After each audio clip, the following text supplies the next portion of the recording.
2024 시즌 FC 서울은 큰 변화를 맞이했습니다. 포항에서 인상적인 성과를 거둔 김기동 감독을 영입하며 리빌딩에 돌입했고, 또한 제시 링가드를 영입하며 리그 전체에 신선한 바람을 일으킨 이적시장 행보를 보였습니다. 결과적으로 리그 4위라는 성과를 거두며 팬들에게 다음 시즌에 대한 기대감을 심어주었는데요. 김기동 감독의 첫 시즌을 돌아보며 전술과 아쉬운 점에 대해 리뷰해보겠습니다.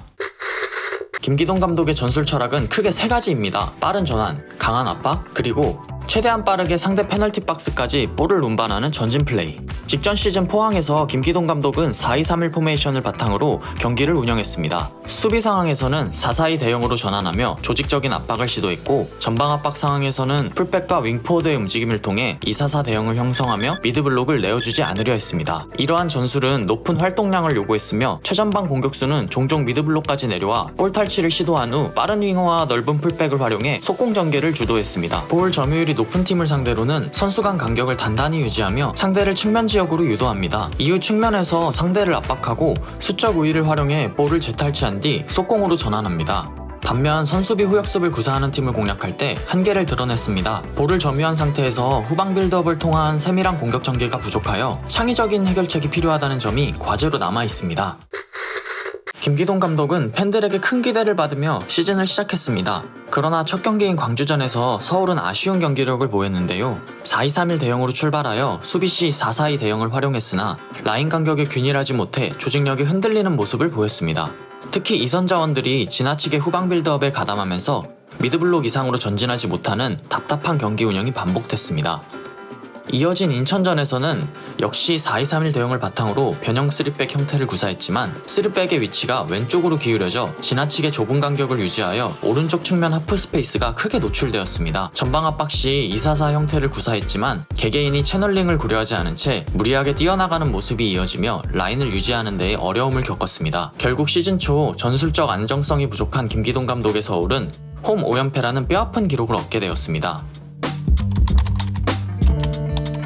7라운드 포항전, 선수들의 포지셔닝이 명확하지 않고 3백 간격이 지나치게 좁아 공격 전개가 제한되었으며 빌드업 대형의 불명확함이 도드라졌습니다. 8라운드 전북전에서는 공격 시 2-5-3 대형을 통해 중원에서 수적 우위를 유도했습니다. 하지만 간격 유지와 대형의 안정성 및 전방 압박 라인이 불균형해지는 문제도 발생했습니다. 특히 역습 상황에서 유기적인 움직임이 부족해 예리함이 떨어졌고 유효한 공격 기회를 만들어내지 못했습니다. 11라운드 울산전, 4-3-3 포메이션으로 압박을 시도했으나 수비시 간격 유지와 전체 대형이 불완전했으며 역습 전개 속도 또한 개선되지 않았습니다. 13라운드 대구전에서는 링가드를 중심으로 한 4-4-2 포메이션을 사용하며 침투와 공간 창출에서 개선된 모습을 보였지만 후방 빌드업의 불안정성과 센터백의 전진 패스 옵션 부족이라는 약점이 드러났습니다. 16라운드 광주전, 후방 빌드업과 대형 전환의 문제가 노출되었습니다. 수비 대형은 4-3-3과 4-4-2 사이에서 일관성이 없었고 압박 체계 완성도가 낮아 하프 스페이스 지역을 자주 노출했습니다. 볼 점유율은 유지했지만 상대 골문까지 빠르고 정확한 공격 전개는 보이지 않았습니다. 홈 5연패 기간 동안 서울은 올바른 포지셔닝 및 전환 속도의 부족, 조직적이지 못한 전방 압박, 수비 라인 및 후방 빌드업의 불안정이라는 문제를 반복적으로 드러냈습니다. 6월 이후 김기동 감독은 전술적인 측면에서 눈에 띄는 개선을 보였습니다. 17라운드 울산원정, 19라운드 강원전에서 4-4-1-1 포메이션을 도입하며 링가드에게 프리롤 역할을 부여해 공격 전개 루트가 다양해졌습니다.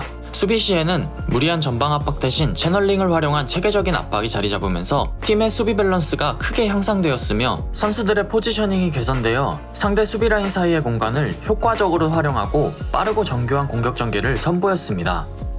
20라운드 전북전, 공격 시 2-4-4와 2-4-3-1 대형을 명확히 구사하며 후방 안정성을 더욱 높였습니다. 수비 시에는 상황에 따라 4-4-2, 5-3-2 두 가지 포메이션을 번갈아가며 사용했고 포메이션이 혼용됨에도 선수 간 간격이 일정하게 유지됐습니다. 그리고 김기동 감독의 전술에서 가장 중요한 볼 재탈취 후 역습 상황에서의 패스 앤 무브 퀄리티와 공격 속도가 향상된 모습이 돋보였습니다.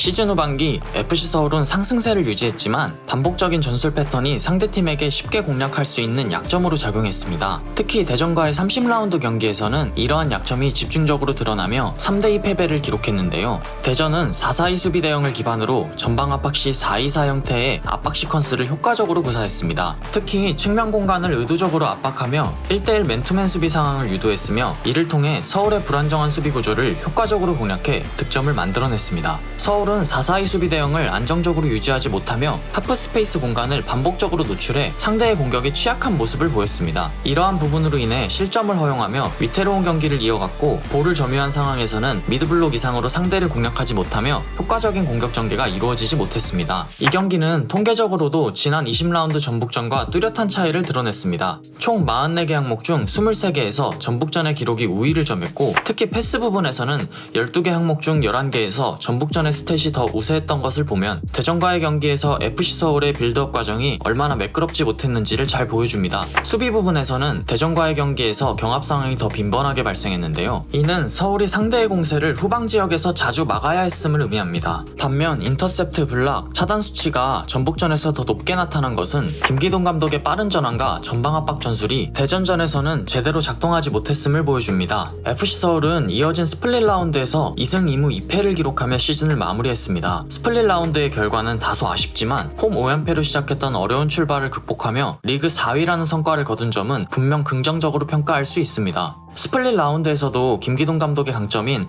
빠른 전환과 강한 압박은 여전히 유효했지만 세밀한 빌드업과 창의적인 공격 패턴의 부족은 해결해야 할 과제로 남았습니다. 이렇게 FC 서울의 2024 시즌과 김기동 감독의 첫 시즌을 돌아보았습니다. 서울은 새로운 시즌을 앞두고 김진수, 문선민, 정승원 등을 영입하며 한 단계 도약을 준비하고 있습니다. 김기동 감독이 이들을 통해 다음 시즌은 전술적 약점을 어떻게 개선시킬지 기대가 됩니다. 영상 끝까지 시청해주셔서 감사합니다. 구독과 좋아요는 큰 힘이 됩니다. 다음 영상에서는 광주FC와 이정효 감독의 2024 시즌 리뷰로 찾아오겠습니다. 축구는 즐기는 것, 토이풋볼이었습니다.